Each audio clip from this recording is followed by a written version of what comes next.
Live from the news station, you're watching Good Day Extra. Well, joining us now is body language expert Susan Constantine. Susan, good morning to you. Good morning, Susan. Good to see you. Thank you for being with us this morning. Well, we've been talking about it all morning. It gripped the nation, and we all watched it via television, and you did too, of course. Yes. Any notable moments yesterday that you want to talk about? Well, the things that I want to talk about is in body language analysis, we know that 95% of what people tell you is truthful. So I'm trained to look at the pockets of possible deception. So I'm looking at when a probative question is asked, not when it's scripted, but when somebody's not prepared and somebody asks a question, I'm looking for 3 different changes in a 7-second period of time. So for example, did you sexually molest, or did you violate, or whatever it is the question is, I'm looking at those pauses, the hesitations, the shifting in the body language, the leaning back, and so forth that is different from their norm. So that's what we do. Then you look at the statements. You take the content of what is being spoken, and then you tie it directly to their demeanor. So that's called demeanor evidence. That's how we do it. So we don't focus on the story in itself because it really doesn't matter. We're looking at those probative questions. What's really important?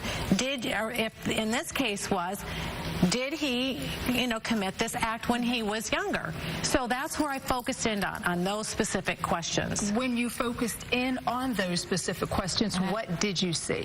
Okay, and when I was talking about the one about the grinding, if you notice that one, what happens is you did see deception there, because what happened is that at that point in time, he paused, he hesitated, he couldn't answer the question. The reason why that is because the subconscious mind has stored that event.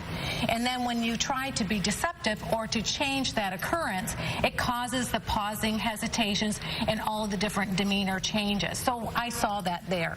Now, when he was speaking earlier, as we looked at, and he was actually reading his story, you could see this extreme emotional distress. The tongue was rolling around in his mouth. That's showing a lot of distress, moving and shifting, etc., because it was causing a physiological response of emotion that was very heartfelt, and it was believable. But that's not what it was all about. Take away from the script now, and now as an investigator, interrogator, we're now going to ask those probative questions, and then we're looking at those responses. So around those probative questions was deceitful. There was information that he was not revealing, but the question is, what the Supreme Court has to decide. Is it really important what happened back then, and is that going to really affect his ability to serve on the Supreme Court now? And in my personal opinion, no. I mean, I think that he's obviously very skilled, and I don't think the two are together. Okay. So we want to real quick take a break and listen to one of the sound bites from yesterday and have you react to it. What degree of certainty do you believe Brett Kavanaugh assaulted you? 100%.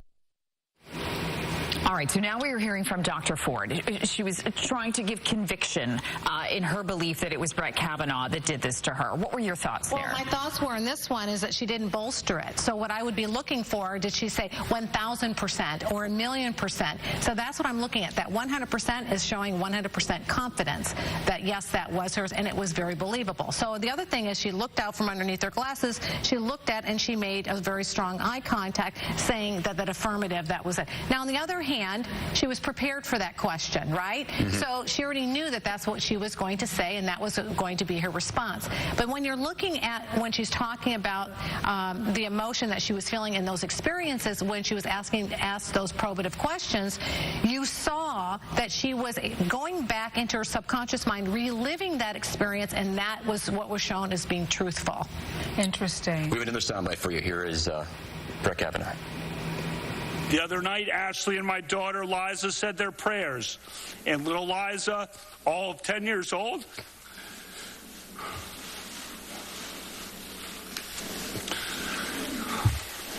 said to Ashley, we should pray for the woman. It's a lot of wisdom from a 10-year-old. We mean no ill will. That was hard to listen to. It was hard to It was listen hard to. to And I listen think the to. emotion, I think, may have been surprising for some people. Well, when he's talking about how it's affecting him and his family and his children, that is a personal feeling, and that was very heartfelt. That's it. That's how we felt.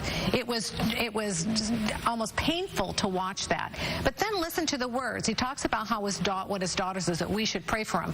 What I would like to have heard him say is that he's also praying for her. So he removes himself out of it, but then projects it on what the daughter says. So that's an area that I kind of look at. What could he have said that could have brought him into the event, rather than, because he's removing the first person pronoun, I, me, or my. It's them, they, and those.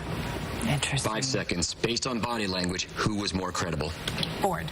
Thank you very much. Susan Constantine, pleasure to have you, as always. Thank you, Susan. Body language expert. Yeah.